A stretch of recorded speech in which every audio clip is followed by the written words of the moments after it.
Hai teman, selamat datang di channel Sekate New. Jangan lupa pada teman-teman untuk like, komen, dan subscribe supaya tidak ketinggalan update dari channel ini. Mimin ucapkan terima kasih. Selamat menyaksikan CEO Angkuh bab 25. Penasaran kelanjutannya? Apa respon Hanin ketika tahu bahwa Dela itu memang betul-betul kakaknya Naina? Penasaran? Langsung saja ya.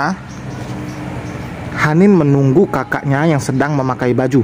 Sempat berpikir buruk soal Dela yang hanya mengenakan handuk berkeliaran di apartemen ini.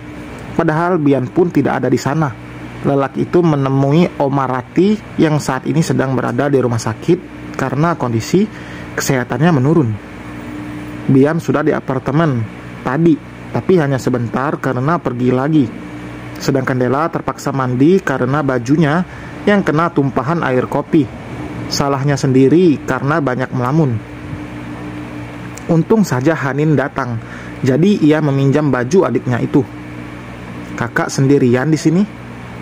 Iya. Om Bian mana? Ke rumah sakit, Oma Rati dirawat. Hanin mengangguk. Dela menggenggam tangan sang adik. Maafin kakak ya. Kalau aja kakak nggak kabur, hidup kamu pasti nggak bakal menderita. Kakak egois karena mikirin diri kakak sendiri. Hanin menggelengkan kepalanya. Enggak kak, kakak nggak salah. Kalau kakak tetap diam di rumah, yang ada masa depan kakak yang terancam. Udah, jangan ingat lagi masa lalu. Sekarang yang terpenting kakak udah pulang. Kakak jangan pergi lagi ya. Dela berhambur memeluk adiknya. Dulu hanya Hanin yang membuat ia berat untuk pergi, tapi ia pun terancam. Jalan hidupnya pun tidak mudah, tidak seindah yang orang lihat. Hanin pun menceritakan tanpa diminta soal dirinya yang berakhir menikah dengan Bian. Dela mendengarkan dengan seksama. Apa yang keluar dari mulut Hanin dan semuanya sama persis dengan apa yang diceritakan Bian. Jadi semua yang terjadi memang bukan karena Bian sendiri yang mengambil untung, tapi Bian dan Hanin diuntungkan dalam hal ini. Selama ini kamu pasti menderita ya. Kak, jangan bicarakan soal masa lalu lagi. Ibu sama ayah juga sekarang udah mau berubah.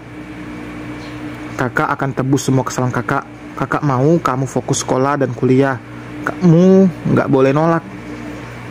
Hanin terdiam karena sang kakak sudah tahu semuanya. Hanin tidak ragu untuk bicara. Kakak tinggal sendiri kan? Tanya Hanin. Dela mengernyit.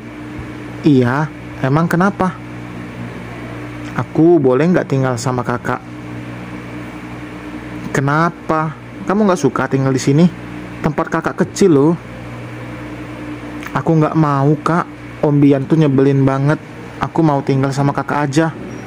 Dela terkekeh. Ya udah, kamu tinggal sama kakak ya. Tapi izin dulu sama Mas Bian. Bagaimanapun dia itu suami kamu.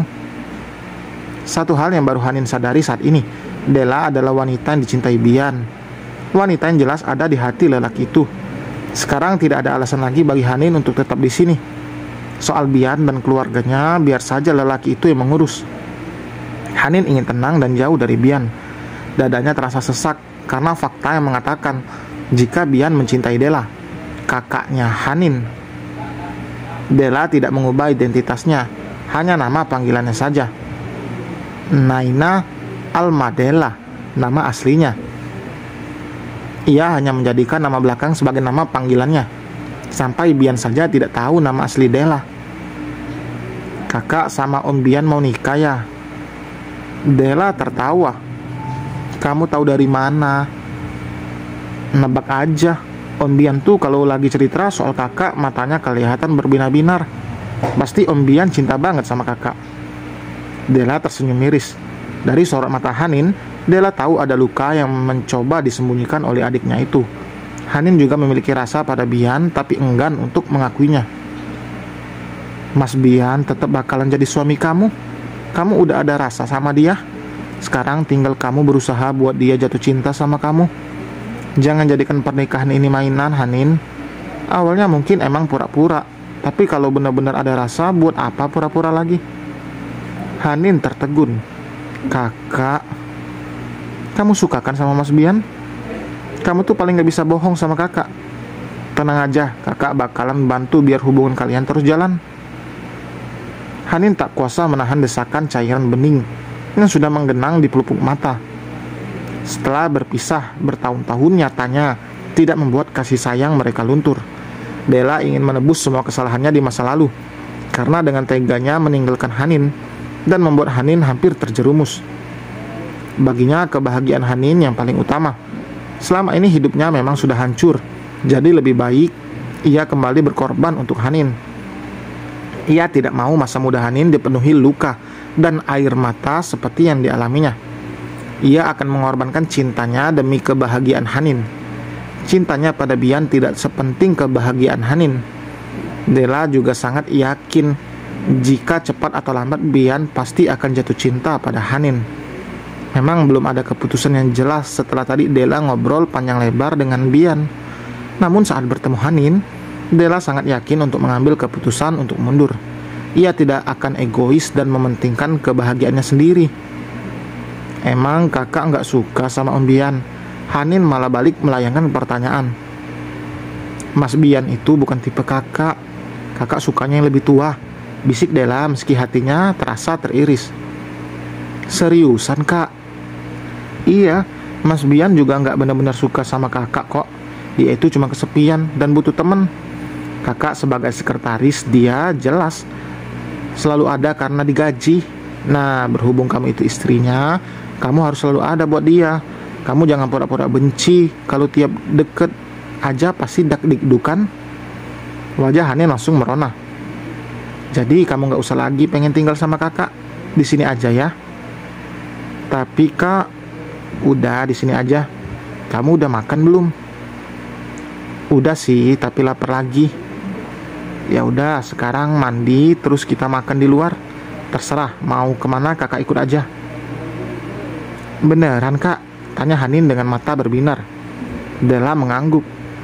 Hanin bersorak lalu berlari ke kamarnya untuk menaruh tas sekolahnya sebelum lanjut untuk mandi.